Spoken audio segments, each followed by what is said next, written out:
ગણિત ધોરણ 7 પ્રકરણ 11 પરિમિતિ અને ક્ષેત્રફળ ભાગ 5 ભાગ 5 ની અંદર આપણે સ્વાધ્યાય 11.2 ના પ્રશ્ન 2 અને 3 ની વાત કરવાની છે.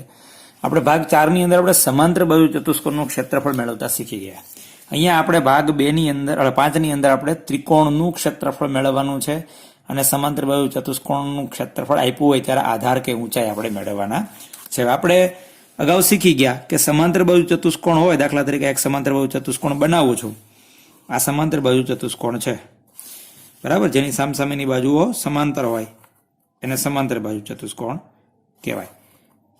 એમાં આપણે જો આ શિરોબિંદુમાંથી આ નીચેની બાજુ પર જો આપણે ઊંચાઈ એટલે કે વેધ દોરીએ, આ વેધ છે અને 90 અંશને ખૂણે હોય કાટખૂણો, અને આધાર બી કીધો અને હાઈટ એટલે કે ઊંચાઈ એચ કીધી હતી આપણે વેધને.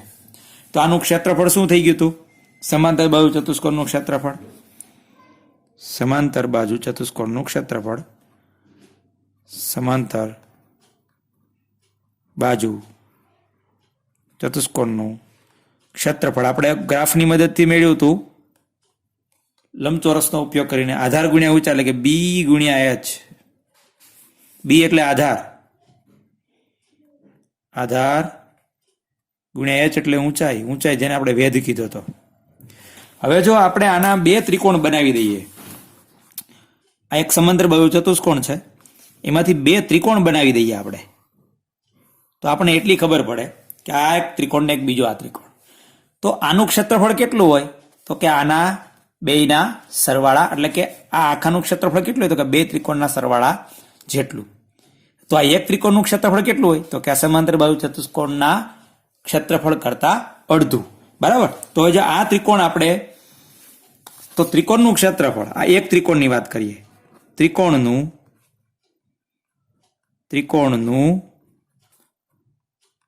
ક્ષેત્રફળ બરાબર બી ગુણ્યા એચ જે છે એનું અડધું. અડધું એટલે 1/2 વડે ગુણી દો અથવા ભાગી ગયો.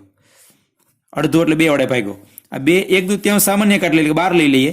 1/2 ગુણ્યા બી ગુણ્યા એચ. તો ત્રિકોણનું ક્ષેત્રફળનું સૂત્ર થઈ ગયું 1/2 ગુણ્યા બી એટલે આધાર ગુણ્યા એચ એટલે ઊંચાઈ એટલે કે હાઈટ અથવા તો વેધ. આપણે અગાઉ શીખી ગયા છીએ. તો કોઈ પણ ત્રિકોણ હોય એનું ક્ષેત્રફળ શું થાય? તો કે આધાર ગુણ્યા ઊંચાઈનું અડધું, એટલે કે સમાંતર બાજુ ચતુષ્કોણના ક્ષેત્રફળ કરતા અડધું. એટલે કે બે ત્રિકોણ જોડી દઈએ, આ એવો ત્રિકોણ એક છે, આની સાથે બીજો ત્રિકોણ જોડી દઈએ તો સમાંતર બાજુ ચતુષ્કોણ થઈ જાય. તો આપણે અહીંયા ત્રિકોણનું ક્ષેત્રફળનું સૂત્ર મળ્યું આધાર ગુણ્યા ઊંચાઈ. અહીંયા ત્રિકોણ દોરું છું. પછી ત્રિકોણ કોઈ પણ હોય, લઘુકોણ હોય, અહીંયા લઘુકોણની જ વાત કરું છું. આ ત્રિકોણ આપ્યો હોય પછી આપણને એમ કે આનું ક્ષેત્રફળ મેળવો તો આપણી પાસે બે વસ્તુ હોવી જોઈએ. એક તો જે શિરોબિંદુમાંથી આના પર વેધ દોર્યો છે, દાખલા તરીકે આ શિરોબિંદુમાંથી અહીંયા વેધ દોરું છું, એટલે કે કાટખૂણો દોરું છું, આ વેધ, આની લંબાઈ, આને વેધ કહેવાય.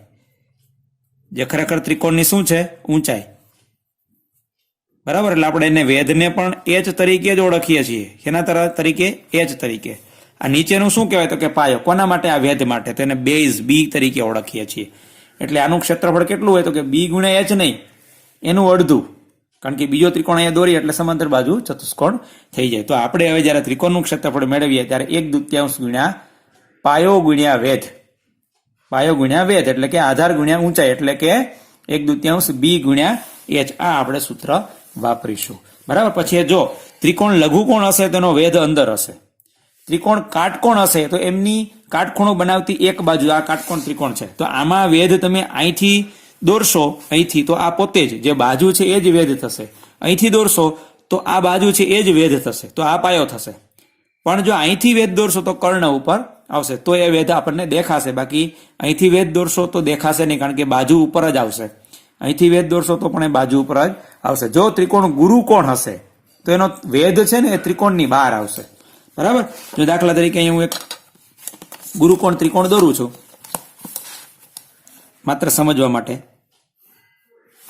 આ ગુરુકોણ ત્રિકોણ છે,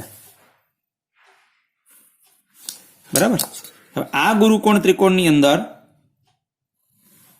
જો અહીંથી વેધ દોરીશ તો આની ઉપર આવશે, આમ થશે. અહીંથી વેધ દોરીશ તો એ અહીંયા આવશે, અહીંયા ક્યાંક, બરાબર. પણ અહીંથી વેધ દોરીશ તો આની ઉપર આવવાનું નથી, પણ ક્યાં આવશે? ત્રિકોણના બહારના ભાગની અંદર આવશે, આમ આવશે. ત્યારે આપણે આને લંબાવવું પડે, એટલે અહીંયા કાટખૂણો બને લંબાવીએ તો. બરાબર, આપણે આધાર આને જ ગણવાનો છે, ઊંચાઈ એટલે કે વેધ આને ગણવાનું છે. એટલે કે ત્રિકોણ જ્યારે ગુરુકોણ હોય ત્યારે વેધ બહાર આવી શકે. કાટકોણ હોય ત્યારે એક બાજુ છે એ વેધ થશે ને એક બાજુ એ પાયો થશે. પણ લઘુકોણ હશે ત્યારે વેધ છે એ તમને દેખાશે અને પાયો પણ દેખાશે, પણ વેધ છે એ ત્રિકોણના અંદરના ભાગમાં હશે. હવે આપણે પેલો દાખલો ગણીએ. એમાં A, B, C અને D 4 દાખલા છે. એમાં A અને C હું ગણાવીશ, B અને D તમારે ગણવાના છે. દાખલો બીજો છે, નીચેના દરેક ત્રિકોણનું ક્ષેત્રફળ શોધો. પેલો દાખલો છે, આ ત્રિકોણ ની અંદર આ પાયો, આ વેધ છે માટે આ પાયો. તો આપણે લખી શકીએ કે અહીં આધાર, આધાર એટલે પાયો, જેને બેઝ કહેવાય અંગ્રેજીમાં, B બરાબર 4 સેન્ટીમીટર. ત્રિકોણની ઊંચાઈ જેને આપણે વેધ કહીએ છીએ, ઊંચાઈ h એટલે કે હાઈટ અથવા તો વેધ કયો તો પણ વાંધો નહીં. કેટલી છે? 3 સેન્ટીમીટર. માટે લખીએ ત્રિકોણનું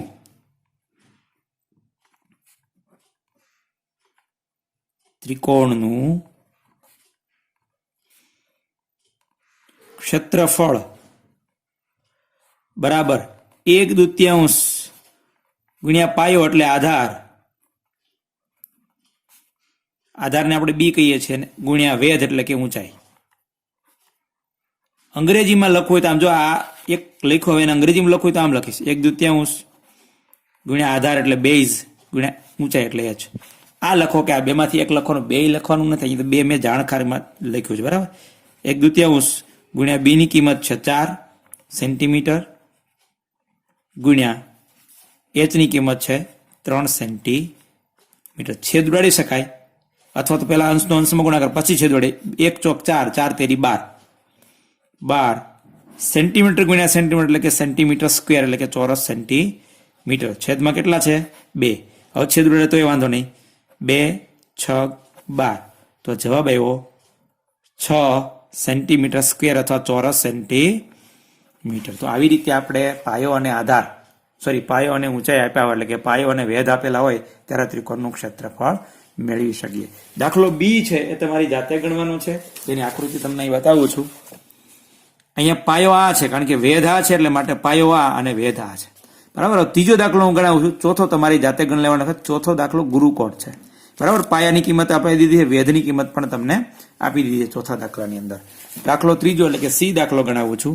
અહીં આને આધાર ગણશો તો આ વેધ થશે, અને આને વેધ ગણશો તો આ, એટલે કે આ આધાર તો આ વેધ, આ આધાર તો આ વેધ, બરાબર. કારણ કે કાટકોણ ત્રિકોણની અંદર કાટખૂણો બનાવતી એક બાજુ એ પાયો થાય ને એક બાજુ વેધ થઈ જાય. અહીં પણ અહીંયા જયારે દોરશો ત્યારે દાખલો જુદો થશે. ભલે કાટકોણ ત્રિકોણ હોય તો આ પાયો થશે કર્ણ, અને એના ઉપર દોરેલો વેધ એટલે કે ઊંચાઈ થશે. અહીં આધાર બી બરાબર 4 સેન્ટીમીટર અને ઊંચાઈ h બરાબર 3 સેન્ટીમીટર. માટે લખીએ, માટે ત્રિકોણનું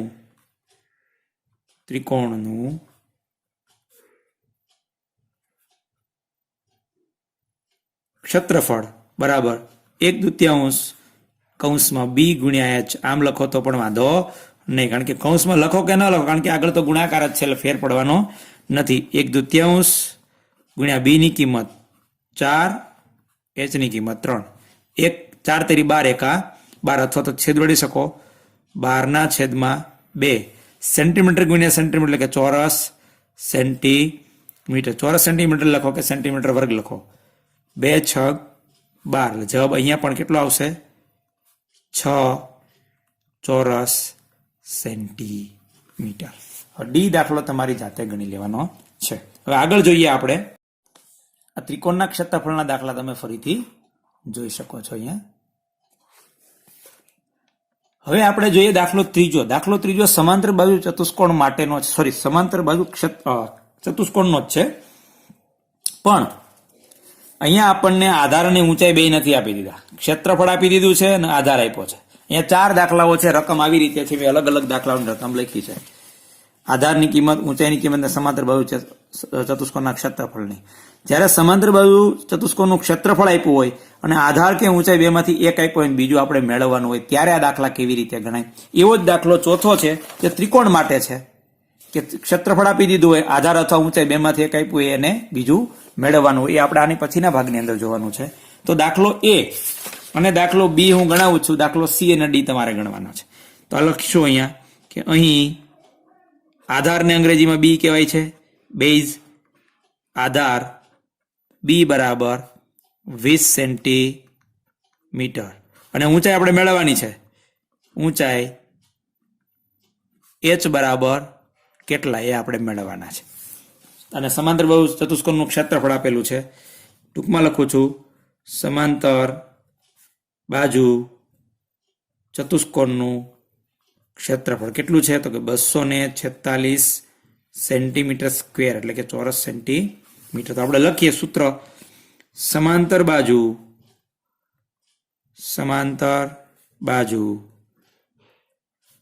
ચતુષ્કોણ ટૂંકમાં લખી દીધો છે, ચતુષ્કોણનું ક્ષેત્રફળ બરાબર બી ગુણ્યા એચ, આધાર ગુણ્યા ઊંચાઈ. બી ની કિંમત આપણને આપેલી છે અને ક્ષેત્રફળ આપી દીધું. ક્ષેત્રફળ કેટલું છે? 246 સેન્ટીમીટર સ્ક્વેર. બી આપ્યો છે 20 સેન્ટીમીટર ગુણ્યા એચ આપણે મેળવવાનો છે. તો એચ સાથે વધારાના 20 સેન્ટીમીટર છે જે ગુણાકારની ક્રિયામાં છે, તો આ બાજુ ભાગાકારની ક્રિયામાં. માટે 246 સેન્ટીમીટર સ્ક્વેર ભાગ્યા 20 સેન્ટીમીટર બરાબર આ બાજુ કોણ વધશે? એચ એટલે કે ઊંચાઈ. છેદ ઉડાડીએ, 123 દુ 46 પણ છેદમાં 20 છે બરાબર, એટલે ભાગાકાર કરશું એટલે 123 દુ નહીં આવે બરાબર. આપણે ભાગાકાર સાઈડમાં કરી જોઈએ એવું હોય તો તમને 246 ભાગ્યા 20, 20 21 વધ્યા 4 ઉપરથી ઉતાર્યા 6, 20 દુ 40 વધ્યા કેટલા? 6. ઉપર આંકડા થઈ રહ્યા એટલે દશાંશ ચિહ્ન છે ઉપર મૂકીએ, ઉપરથી ઉતારી 20 તેરી 60 એટલે 12.3 જવાબ આવશે બરાબર. તો જવાબ લખીએ, માટે 12.3 સેન્ટીમીટર ગુણ્યા સેન્ટીમીટર, એમાંથી 1 સેન્ટીમીટર જાય એટલે શું આવશે જવાબ?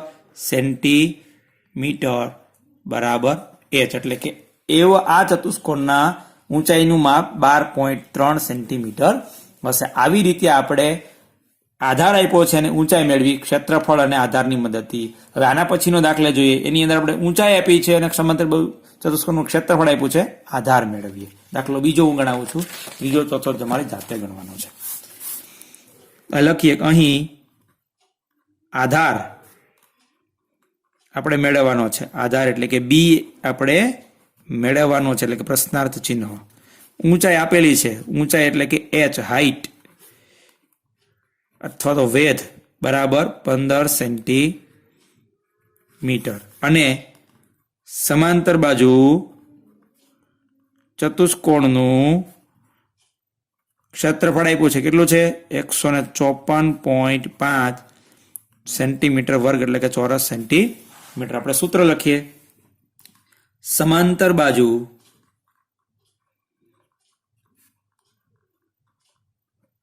ચતુષ્કોણનું ક્ષેત્રફળ બરાબર આધાર ગુણ્યા ઊંચાઈ. આધાર આપણે મેળવવાનો છે, ઊંચાઈ આપણને આપી છે 15 સેન્ટીમીટર, સાથે સાથે સમાંતર બાજુ ચતુષ્કોણનું ક્ષેત્રફળ આપ્યું કેટલું છે? 154.5 સેન્ટીમીટર વર્ગ એટલે કે ચોરસ સેન્ટીમીટર. તો આપણે તો બી મેળવ્યો છે, બી સાથે વધારાના 15 છે જે ગુણાકારમાં છે, તો આ બાજુ લઈએ ભાગાકારમાં.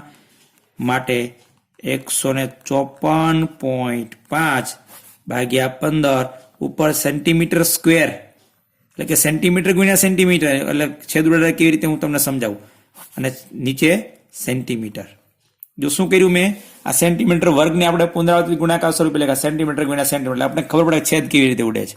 અને અહીં કોણ વધશે? બી. તો આ સેન્ટીમીટર સેન્ટીમીટર ગયા, એટલે સેન્ટીમીટર વધશે, ઊંચાઈ સેન્ટીમીટરમાં જોઈએ, સેન્ટીમીટરમાં સ્ક્વેરમાં ન હોય. તો આવા ભાગાકાર કરીએ, 154.5 ભાગ્યા 15, 154.5 ભાગ્યા 15, 15 એકા 15, 0 0 ઉપરથી ઉતાર્યા 4, ભાગ નહીં હાલે, ભાગમાં પડી 0. હવે ઉપરથી 5 ઉતારવાના છે, પણ એની ઉતારવા જતા શું આવે છે? દશાંશ ચિહ્ન. તો પેલા દશાંશ ચિહ્ન ઉપર મૂકી દઈએ. હવે 5 ઉતારીએ. હવે 15 નો ઘડિયો 45 થી વધવો જોઈએ નહીં. 15 તેરી 45, બાદ બાકી કરીએ 0 0, જવાબ આવ્યો 10.3. તો આ બેનો ભાગાકાર આવશે 10.3 સેન્ટીમીટર બરાબર બી. એટલે કે આધારની કિંમત, આ ચતુષ્કોણનો આધાર હશે 10.3 સેન્ટીમીટર અને ઊંચાઈ હશે 15 સેન્ટીમીટર. એટલે આનું ક્ષેત્રફળ 154.5 સેન્ટીમીટર. બાકીના બે દાખલાઓ છે તમારે જાતે ગણી લેવાના છે. દાખલો સી અને ડી. દાખલા સી માં આધાર મેળવવાનો છે અને દાખલા ડી ની અંદર ઊંચાઈ મેળવવાની છે. બરાબર.